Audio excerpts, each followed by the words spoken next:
سب نے مفسرین نے اپنی اپنی بات لکھی. میرے استاذ گرامی یہاں فرمایا کرتے تھے، بھائی اگر تو دنیا میں اپنے بیٹے کو دھوپ میں بیٹھا دیکھے تو تیرا دل پھٹ جاتا ہے. یہ دھوپ میں کیوں بیٹھا ہے؟ اس کو شرک سے بچا، شرک اکبر سے بھی بچا، اصغر سے بھی بچا، خفی اور جلی دونوں قسم کے شرک سے بچا. دنیا میں تیرا بیٹا دھوپ میں ہو تجھ سے برداشت نہیں ہوتا، بتا اگر تیرا بیٹا جہنم میں گیا تو تجھے کیسے برداشت ہوگا؟ آگ میں جلتا ہوا تجھے. اسے اللہ سے جوڑ دے، اسے رسول اللہ صلی اللہ علیہ وسلم کا غلام بنا دے. میرے نبی کریم سید عالم صلی اللہ علیہ وسلم نے فرمایا جب تیرا بیٹا 7 سال کا ہو جائے تو اسے مسجد لے کے جا، 3 سال تک لے کے جا مسجد. 10 سال کا نماز نہ پڑھے تو سزا دے.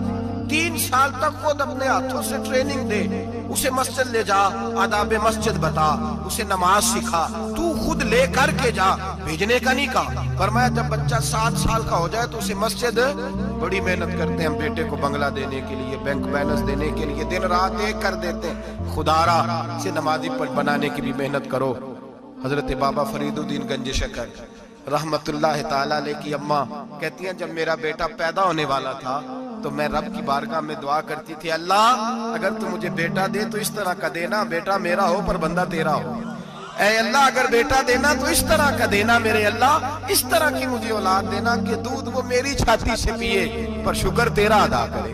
اے اللہ اگر بیٹا دینا تو اس طرح کا دینا کہ قوت روٹی روزی وہ زمین پہ کھائے لیکن اسی زمین پر وہ تیرے دین کا سپاہی بھی بنے، وہ مجاہد فی سبیل اللہ بھی بنے. حضرت بابا صاحب کہتے ہیں مجھے شکر پسند تھی. اماں بڑے جتن کرتی ہے بیٹے کے لیے، بڑا کچھ کرتی ہے، وہ بیٹے روٹی ٹائم پہ کھانا بلا کہتے ہیں مجھے شکر پسند تھی. میری اماں سردیوں کے ٹھنڈے موسم میں اٹھ کے میرے لیے پانی بھی گرم کرتی، مصلی بھی بچھاتی اور پھر ایک پڑیا شکر کی بنا کے میرے مصلی کے نیچے بھی رکھتی. کہتی بیٹا نماز پڑھے تو اللہ شکر دیتا ہے. آپ فرماتے ہیں میں روز نماز کی 5 نمازوں کا وقت مصلی اٹھاتا تو پڑیا شکر کی ملتی. سکول اور مدرسے کے میں اپنے کلاس فیلوں کو بھی کہتا نماز پڑھو بڑی پیاری شکر ملتی ہے. کہتے ہیں میں روز شکر کھاتا.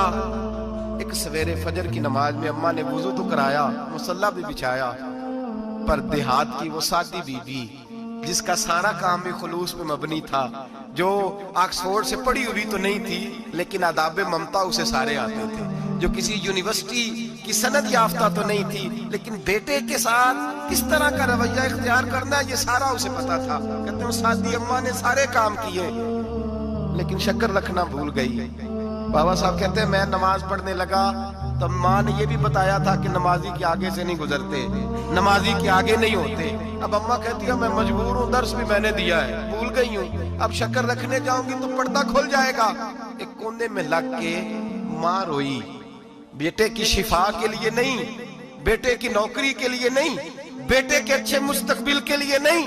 ماں روئی، آنسو بہے تو کہتی کیا ہے، اے اللہ میں اسے اپنے آگے جھکانے کو جتن تھوڑی کرتی تھی، تیرا بنانے کا جتن کرتی تھی. اے اللہ مہربانی فرما میری پردے داری کر، اگر راز کھل گیا تو میرا فرید نماز نہ چھوڑ جائے.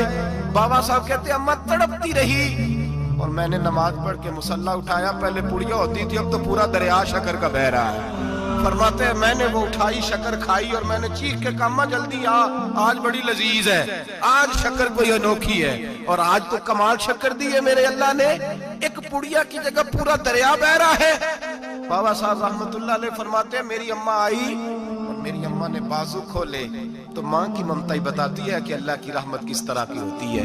کہتے ہیں میں نے اماں کے سینے سے لگا تو اماں رو کے کہنے لگی بیٹے پہلے میں شکر دیتی تھی، آج شکر بنانے والے نے شکر عطا فرمائی ہے. ساری زندگی پیشانی سے سجدے کا نور نہیں گیا، ساری زندگی وہ لذت عبادت نہیں گئی، اس لیے کہ استاد نے ڈنڈے سے نمازی نہیں بنایا تھا، اس لیے کہ پیر صاحب نے یہ کہہ کہ نمازی نہیں بنایا تھا کہ نماز پڑھو گے تو روٹی میں برکت ہو جائے گی، اس لیے کہ علامہ صاحب کا وہ بات سن کے ہم نمازی نہیں بنے تھے کہ جس نماز میں بتایا جاتا ہے کہ بیماریاں ختم ہو جائیں گی نماز پڑھنے سے. اماں نے رب سے جوڑنے کے لیے نمازی بنایا تھا. ساری زندگی بابا صاحب کہتے رہے اٹھ فریدہ ستے آ، چاڑو دے مسیح، چل ہن اٹھ فریدہ ستے آ، چاڑو دے مسیح، او تو ستے رب جاگدا تیری ڈاڈے نال برید. ساری زندگی نماز کا نماز کی ٹریننگ دینا، اپنے بچوں کو اپنے رب سے جوڑنا، اپنے بچوں کو اللہ کے ساتھ ان کا تعلق بنانا، ان کو رب والا بنانا، انہیں رسول پاک کا غلام بنانا، یہ ڈیوٹی ہے ماں باپ کی۔ ایک بہت بڑے محدث ہیں، اتنے بڑے محدث ہیں کہ میرے نبی کریم کی مسجد نبوی میں وہ حدیث کے استاد رہے، حضرت ربیعہ بن عبد الرحمن، نبی پاک کی مسجد نبوی میں حدیث کے استاد، اور حضرت حسن بصری جو جناب علی کے شاگرد ہیں وہ بھی حضرت ربیعہ کے شاگرد ہیں، حضرت امام مالک جو 70 سال تک مدینہ اور مکہ میں حدیث پڑھاتے رہے وہ بھی حضرت ربیعہ کے شاگرد ہیں۔ ان کے والد کا نام تھا عبد الرحمن فروغ۔ تاریخ بغداد میں لکھا ہے کہ بنو امیہ کے دور میں تابعین کے زمانے میں جناب عبد الرحمن بن فروغ گھر سے چلے گئے۔ ایک روایت ہے بچہ چھوٹا تھا، ایک روایت ہے بچہ ابھی ماں کے پیٹ میں تھا، جہاد کرنے چلے گئے۔ اس دور میں یہ جہاد ہوتا تھا کہ ایک علاقہ فتح کیا تو مسلمان اگلے علاقے میں چلے گئے، اگلا فتح کیا تو اگلے علاقے، ایک کے بعد دوسرے لوگ پلٹ کے نہیں آتے تھے۔ حضرت عبد الرحمن گئے 30,000 دینار بیوی کو دے گئے، کہنے لگے سنبھال کے رکھنا، اور جہاد کرنے نکلے تو 27 سال تک گاڑی نہیں آئی، اور 27 سال کے بعد آئے تو حضرت ربیعہ محدث بن چکے ہیں، مسجد نبوی میں حدیث کے استاد ہیں، بیٹا بہت بڑا شیخ بن گیا۔ واپس آئے، ہاتھ میں نیزہ ہے، کالی داڑھی تھی ساری سفید ہو گئی، وجود بڑا تگڑا تھا، کمزوری آ گئی۔ آئے، نیزہ پکڑا ہوا ہے، گھوڑے پہ بیٹھے ہیں، مدینہ منورہ میں گھر ہے، دروازے پہ دستک دی، حضرت ربیعہ نے دروازہ کھولا، اندر داخل ہونے لگے تو کہنے لگے بابا تو کدھر گھستا آ رہا؟ کدھر؟ اس نے کہا تو پیچھے ہٹ، تو میرے مکان پہ کب سے قبضہ کر کے بیٹھا ہے۔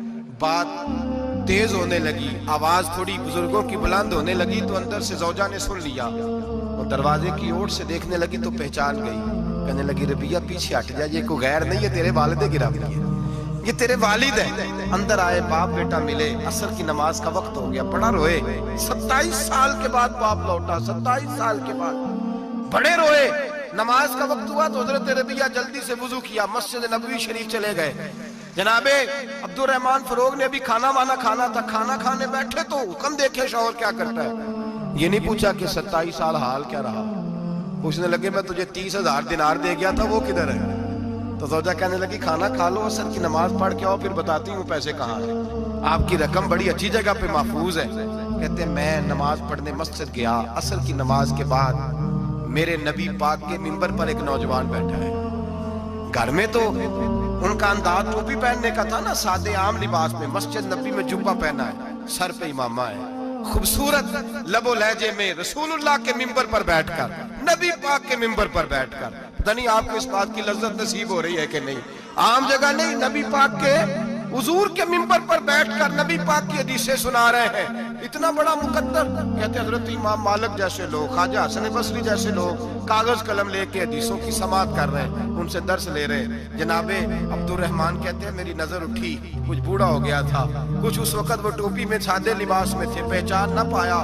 ایک شخص سے پوچھا یار ہے تو جوان پر اس کے چہرے کی نورانیت میرے دل کو بھا گئی ہے تو جوان پر اس کا حدیثیں بیان کرنے کا انداز میری طبیعت کو گھائل کر گیا، یہ کون ہے جو نبی پاک کی مسجد میں بیٹھ کے حدیثیں بیان کر رہا ہے؟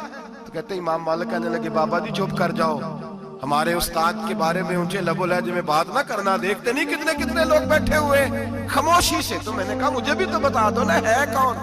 تو کہنے لگے کوئی عبد الرحمن فروغ نام کے بزرگ ہیں، یہ ان کے بیٹے ہیں، ربیعہ نام ہے۔